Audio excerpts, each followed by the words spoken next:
Assalamualaikum dan salam keluarga Malaysia. Anda bersama saya Muhammad Azizur Rahim dalam edisi Berita Pagi Sarawak edisi Sabtu 15 Oktober.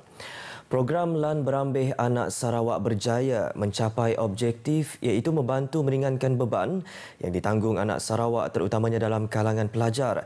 Menteri Kanan Kerja Raya Datuk Seri Fadilah Yusof berkata salah satu bantuan yang diwujudkan semasa sesi Town Hall Lan Berambih adalah memperkenalkan inisiatif Graduan Pulang Sarawak IGPS. Bantuan itu diberikan kepada pelajar Sarawak yang belajar di Institusi Pengajian Tinggi IPT di Semenanjung, Sabah dan Labuan. Menerusi bantuan itu, setiap pelajar diperuntukkan RM600 bertujuan meringankan beban pelajar untuk membeli tiket penerbangan yang mahal terutama pada musim perayaan. Di bawah bantuan itu, para pelajar boleh membuat tuntutan sebanyak 2 kali iaitu RM300 bagi setiap tuntutan menerusi Yayasan Sarawak. Datuk Seri Fadilah merangkap pengerusi Jawatan Kuasa Penganjur Lan Berambih Anak Sarawak berkata demikian kepada media selepas melakukan lawatan ke tapak penganjuran program iaitu di Malaysia International and Exhibition Centre Kuala Lumpur. Beliau menambah menerusi penganjuran Lan Berambih, ia menyediakan platform kepada anak Sarawak untuk berinteraksi secara terus dengan kepimpinan tertinggi negeri termasuk pegawai kerajaan. Justru itu, beliau berharap anak Sarawak yang menghadiri program itu hari ini untuk tidak melepaskan peluang mengumpul seberapa banyak informasi mengenai program pembangunan yang sedang dan bakal dijalankan di Sarawak. Ia termasuk peluang pekerjaan yang diwujudkan sama ada dari sektor awam maupun swasta. Bagi Lan Berambih tahun ini, Datuk Seri Fadilah berkata penyertaan dihadkan kepada 6,200 orang sahaja memandangkan negara masih dalam tempoh endemik COVID-19. Sebanyak 28 reruai daripada sektor awam dan swasta disediakan pada program kali ini termasuk Forum Strategi Pembangunan Pasca COVID-19 PCDS dan juga sesi Town Hall bersama Premier Sarawak Datuk Patinggi Tan Sri Abang Johariton Openg. Pada sebelah malamnya akan diadakan Majlis Makan Malam Anak Sarawak bersama Yang di-Pertuan Negeri Tun Pehin Sri Abdul Taib Mahmud dan Barisan Kepimpinan Negeri. Usahawan kecil Sarawak diseru untuk menggunakan teknologi automasi dalam pembungkusan produk-produk supaya dapat mengeksport produk dalam kuantiti yang besar. Ke arah itu, Menteri Pengangkutan Sarawak Datuk Seri Lee Kim Shin berharap Jabatan Pertanian Sarawak akan mencari kaedah untuk membantu golongan ini.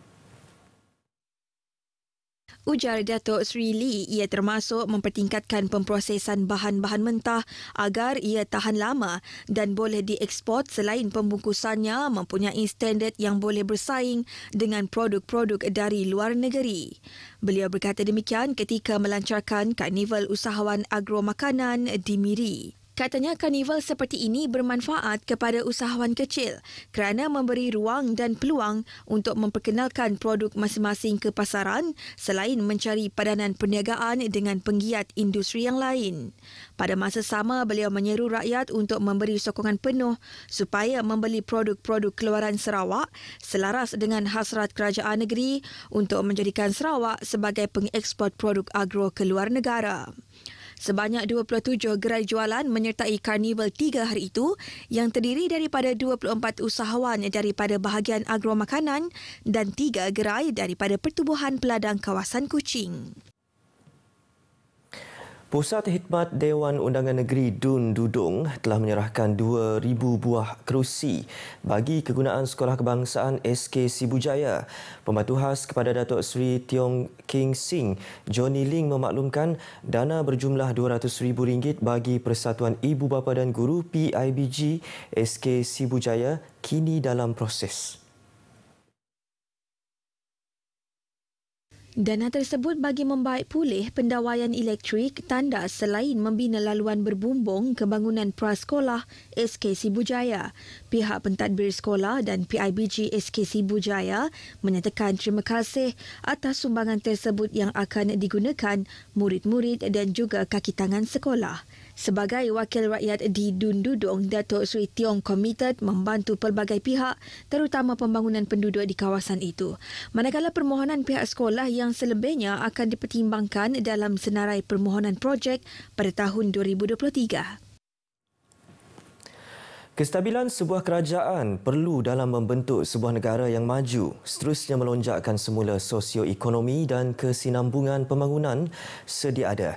Pensyarah Undang-Undang Fakulti Pengurusan dan Perniagaan Universiti Teknologi Sarawak UTS Kamarul Anwar Muhammad Suhaimi berkata, kestabilan sebuah kerajaan merupakan elemen penting ke arah kemajuan negara dan kesejahteraan rakyat.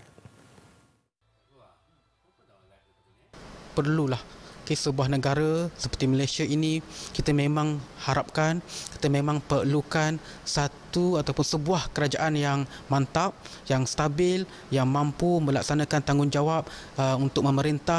Kamarul Anwar menjelaskan setiap undi daripada rakyat akan memberi kesan kepada masa depan kerajaan yang bakal dibentuk.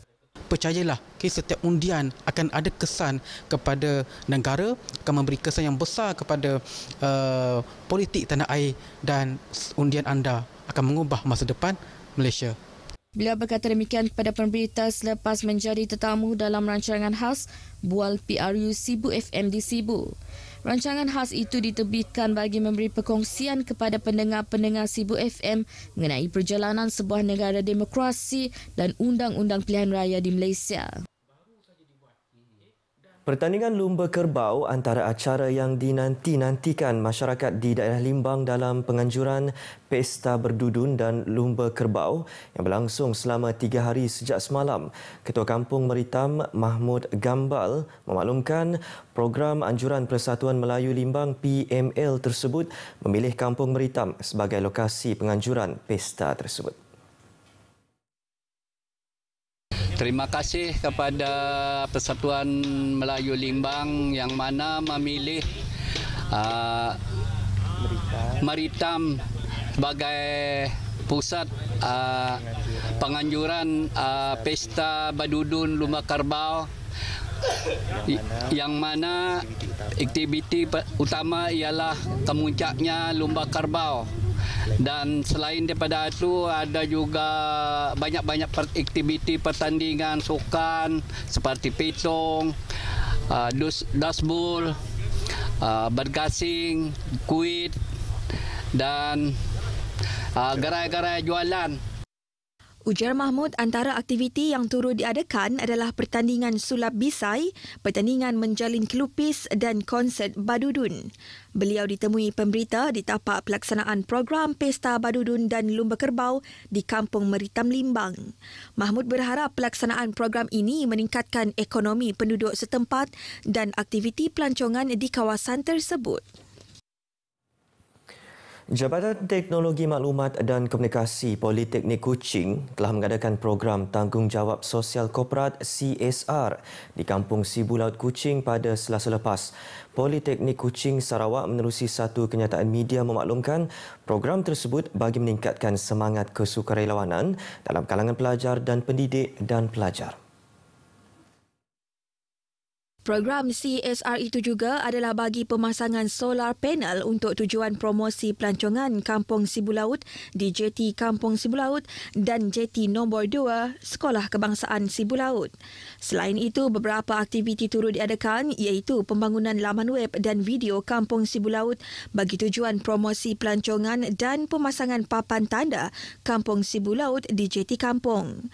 Pada program tersebut juga, para pelajar berpeluang mengaplikasikan kemahiran yang diperolehi daripada jurusan tersebut melalui pembangunan laman web, pembangunan video dan penggambaran menggunakan drone.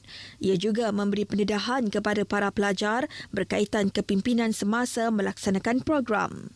Turut hadir pada program CSR berkenaan Pengarah Politeknik Kuching Sarawak Hikmatullah Hajid Ahmad Han dan Ketua Jabatan Teknologi Maklumat dan Komunikasi Syarafi Mohamed Yusof.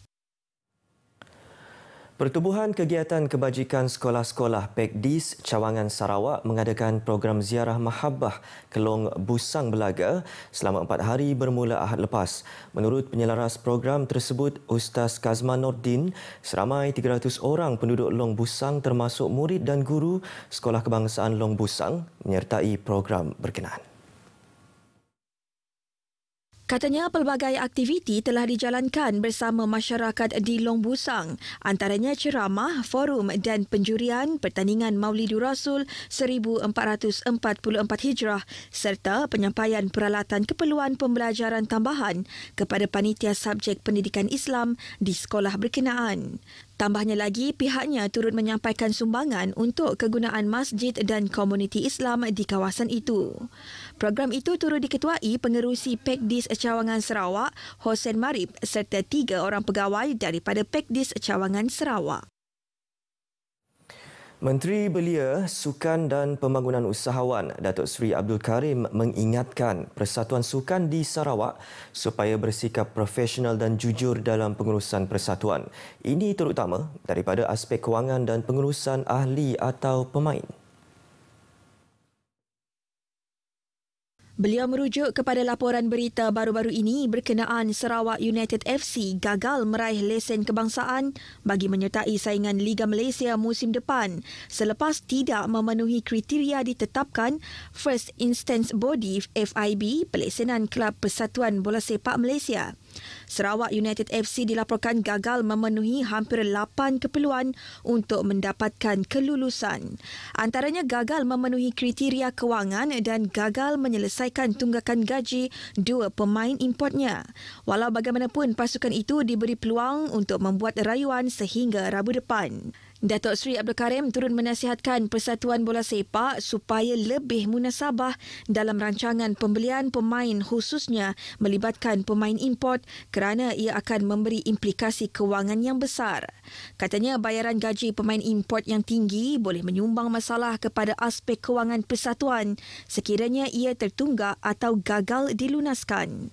Datuk Seri Karim pada sidang media di Kuching mendedahkan pihak kementerian juga telah meminta pengurusan Sarawak United FC berjumpa dengan beliau bagi mendapatkan penjelasan isu yang dihadapi oleh pasukan itu, namun Sarawak United FC masih belum berbuat demikian. Saudara, paparan itu tadi mengakhiri Berita Pagi Sarawak edisi Sabtu 15 Oktober. Selamat berhujung minggu. Assalamualaikum, salam keluarga Malaysia.